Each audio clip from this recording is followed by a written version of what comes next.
This is London with MarketHedge. Let's go over Bitcoin. We're at a critical line of support. We haven't talked about this pattern much because it is a rising wedge. I've tried to maintain a bullish stance on Bitcoin. You know that I want that 135, which is going to be that specific fulfillment of the bull flag. Let's watch it again, that specific flagpole to the upside downward sloping channel. You know I want that move to the upside, that 135. Bitcoin's not playing ball. So the trade, you guys got it, $106,000 from that original 220, and it felt like a great time to take it, the 220, 230 profit. But I got to tell you, I want this bull flag to complete. If it's not going to complete, that's going to be on Bitcoin. It's not going to be on me. I'll continue to roll and continue to trade and see what wants to complete, which assets are favorable in terms of those completions. Some of those alts are doing decently well. By the way, congrats if you're trading them. In terms of the move right now, though, we are at a critical level of support. Let's count this 0.1, 0.2, 0.3 on the wicks. It's going to be a perfect level of support, and I'm going to go dig deep into,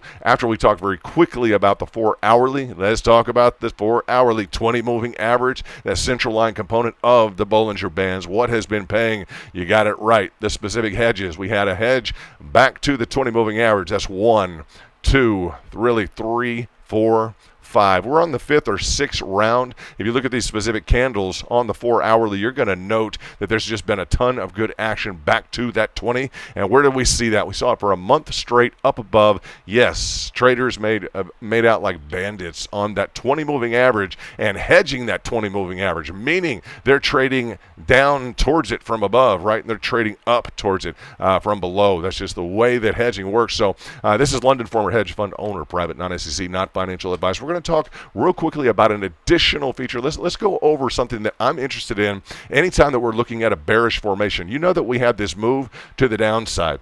You'll see I have an expansion drawn out on the right-hand side. That expansion is important to me. Now, it could be that we just drop down, and the best pattern is, well, we've got a specific bear pennant. Well, let's draw this out on this left-hand side so you guys have a little bit more room in terms of the technicals. But yeah, the scariest thing for the bulls would be the following, would be that move to the downside, that counting as a flagpole on a bearish pattern, this hitch here, and the specific, here we go. There we go. Pennant formation, that symmetrical triangulation, and everyone just ready to pack up and go on the bull front and just say, no, we have a bear pennant. Anytime you have a move to the downside, be careful of these guys and say, yeah, we should be just projected down to that 1085. Now, in terms of the specific formations, what do I look for? Whenever we have a drop to the downside and it looks like we're formulating some sort of a bear flag, any type of consolidation, remember the bull flag is going to be angled to the downside, right? It cuts against the trend.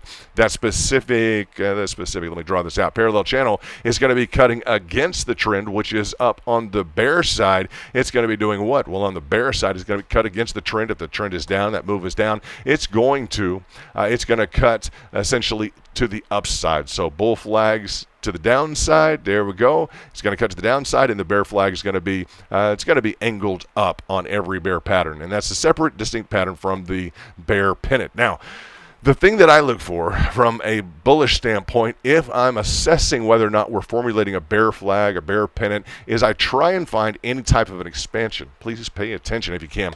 I try and find an expansion. I don't care if I hunt for time frames that give me a better expansion, for instance, on this hourly. And by an expansion, I am talking about the following. I want a level of support that is expanding, okay, with the level of resistance, and I want that level of resistance to be rising. Really, both of them are rising. This is a volatility equation, okay, that is rising. We're most of the time dealing with volatility expressions that are increasing to the downside. This is increasing potentially to the upside. Now, there's no guarantee that we're going to hit the upside resistance, this upside line, but it can frequently, literally just, guys, surprise everybody in the market. It just seems like 90% of the people never look at this top line as a target. So anytime that you've come off a move to the downside, that's kind of the prerequisite. Number one is a move to the downside. Okay, we've got to move to the downside. Then we start to consolidate, and everybody is flipping out, looking at what? Looking at a bear flag. Now, if we're in that zone, just pay attention that a bear flag typically, now if it's hidden on the wicks, etc., it can still, of course it can fail, right? But as you're looking at something like this, just be prepared to be surprised and try and get the leg up on the rest of the competition.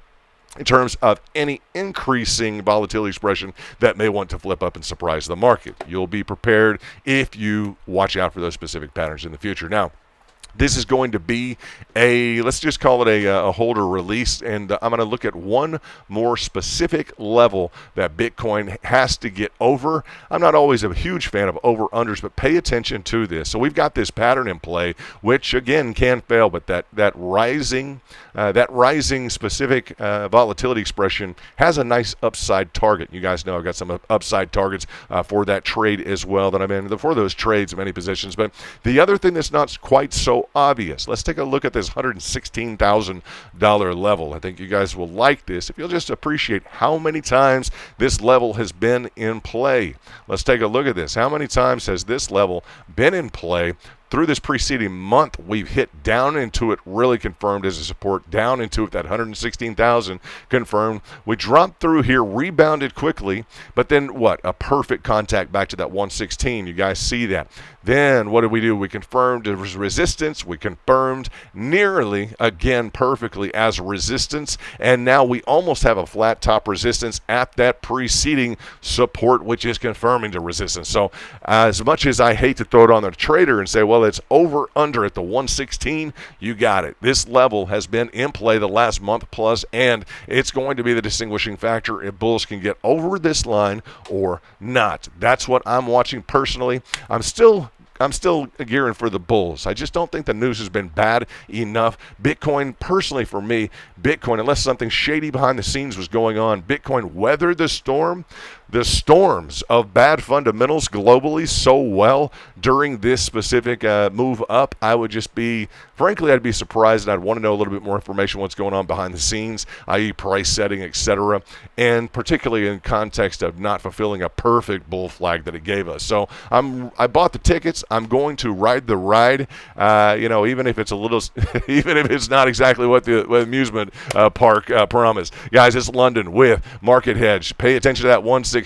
Pay attention to that 4-hourly 20-moving average hedge. And shout out to all the VIP. Hope you guys are doing well. We'll be back in those back rooms soon. We're working on live streaming in the back rooms and some voice video communication. So it's going to be complicated, but it's going to be good. This is London with MarketHedge.pro. Bulls, you got that 116 in your sights. Let's go. This is London with MarketHedge.pro.